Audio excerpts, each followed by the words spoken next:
আমার আনন্দটা যে এইভাবে মাটি হয়ে যাবে সেটা বুঝতেই পারিনি।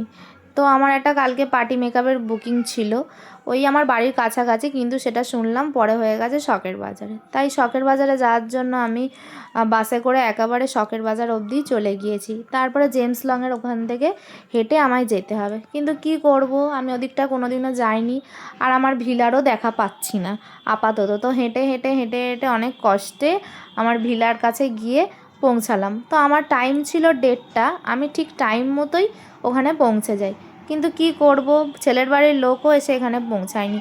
অপেক্ষা করতে করতে প্রায় দেখো তোমরা 3টে বাজতে যায়, কিন্তু ক্লায়েন্টের আর দেখা নেই। তো এটা আমার ফার্স্ট ক্লায়েন্ট, এই দিদাটাকে দেখে আমার খুব কষ্ট হচ্ছিলো। এটা আমার ক্লায়েন্টের বিফোর লুক আর এটা হচ্ছে আফটার লুক, নিচে ম্যাচিও স্কিন। আর সেকেন্ড ক্লায়েন্ট হচ্ছে ইনি।